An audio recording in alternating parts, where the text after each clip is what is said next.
உயர பணயம் வைத்து தான் அங்க இருக்க தொழிலாளர்கள் வேலை செய்தாங்கன்னு சொன்னா அது ரொம்ப கடினமான இதுதான். ஆரம்ப கட்டத்தில் தங்க சுரங்க தொழில் தொடங்கும் போது ஒரு கம்பெனி அமைப்பாகவும் அதற்கு வேலி கட்டி ஒரு முறையா அடையாள அட்டை கொடுத்து போற மாதிரியான ஒரு நிலைமை இல்லை. இந்த தொழிலுக்கு யாரும் வரல. காலங்காலமா இங்க தங்கம் தனிநபர்களால் எடுக்கப்பட்டதுனால நிறைய பேர் மரணம் அடைஞ்சதுனால பேய் சுத்துதுன்னு உள்ளூர் மக்கள் இந்த தொழிலுக்கு வரல. ஆகையினால தான் தமிழ்நாட்டுல இருந்து ஆட்களை கூட்டிட்டு வந்தது. அப்படி கூட்டி வரப்பட்டவங்களை தப்பிச்சுன்னு போயிடக்கூடாது. ரெண்டாவது விஷயம் உள்ளூர் தங்க திருடர்கள் இருந்தாங்க.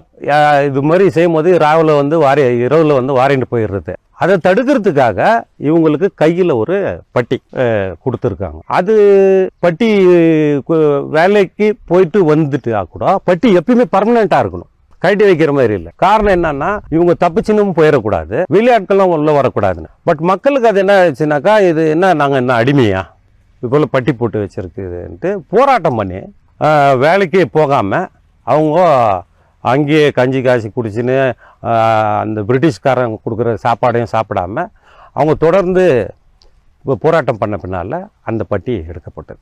அதுக்கப்புறம் தான் மாற்று முறைகளில் பேருங்க எழுதுறது, அந்த லிஸ்டெல்லாம் ரெடி பண்ண ஆரம்பிச்சு. அதாவது இந்த சர்வே டிபார்ட்மெண்ட் கொடுத்தாங்க ஃபஸ்ட்டு. சர்வே எங்கே இந்த இடத்துல கோல்டு இருக்குது, யூஎன்டிபின்னு சொல்லிட்டு ஒரு கம்பெனி ஃபாரின்லேருந்து வந்தாங்க. அவங்க இது கம்பெனி காமிச்சாங்க சாம்பியனில். அவங்க அங்கங்கே பள்ளம் நோண்டுறது, கோல்டு இருக்குதா இல்லையா, எங்கெல்லாம் கோல்டு இருக்குன்னு அப்படின்னு பார்க்கறதுக்கோசரம் எங்களை இன்னும் போயிருந்தாங்க. அங்கே அவங்களுக்கு 4 years 6 years ஆகிட்டு பிறகு எங்களை ப்ளீச்சிங் பிளான்ட் அங்கே அனுப்பிச்சிட்டாங்க. அங்கே இந்த மண்ணில் சைனாட் மண் இப்போ கொட்டிருக்கிற மண்ணில் அதில் கோல்டு எடுக்குது. அதில் தான் எனக்கு கை போடுது. எப்படி என்ன மாதிரி ஆக்சிடென்ட் அது எப்படி ஆச்சுன்னாக்கா, பெல்ட் அப்பப்போ ஸ்ட்ரக் ஆகி நின்றுடும். ஸ்ட்ரக் ஆகிட்டு நின்றுடும் போது யாருன்னா ஒருத்தர் தள்ளணும், அந்த பெல்ட்டு இது பண்ணணும், கிளியர் பண்ணோம். புள்ளி மேலே பெல்ட் போவோம். அப்போ நாங்கள் சொன்னோம், சார் ஆப்ரேட்டர் சொல்லுவோம், சார் மேலே பெல்ட் நின்றுச்சு, மண்ணெல்லாம் கீழே கொட்டுது, அதுக்கு நாங்கள் க்ளீன் பண்ணிவிட்டு ரோசன் போட்டாங்க ஓடும் க்ளீனாக, நீ பண்ணு சார்னோம். ஆஃப் பண்ணிட்டார். ஆஃப் பண்ணிட்டு நான் க்ளீன் பண்ணும்போது சுவிட்ச் போட்டுட்டார். சுவிட்ச் போட்டுன்னு கைச்சு. அவர் பேர் நாராயண் போர்மன். அவருடைய ஒரு தப்பான ஒரு அதில் இதாகிடுச்சு. எப்படி உடனே ட்ரீட்மெண்ட் நான் மயக்கமாக கீழே விட்டுக்கிறேன், எனக்கே தெரியாது. அப்போ என் கூட ஒரு ஜதியில் சிமெண்ட் போடுறாள் 3 பேர் நாங்கள். அவர் என்ன இப்படி வாழை போகணும் காணமே அப்படின்னு சொல்லிட்டு க்ளீன் பண்ண காணமேன்ட்டு அவர் பார்த்துட்டு எல்லாருக்கும் சொல்லி என்னை இன்னும் வெளியே கம்பளியெல்லாம் போற்றி மைன்ஸ் பிஜிஎம்எல் ஹாஸ்பிட்டலுக்கு அனுப்பிச்சு அதுக்கு மேலே ட்ரீட்மெண்ட் கொடுத்து மறுநாள் காலையில் பெங்களூர். இந்த தங்கவயல் தான் இந்த நாட்டுக்கே ஒரு முதுகெலும்பாக இருந்தது.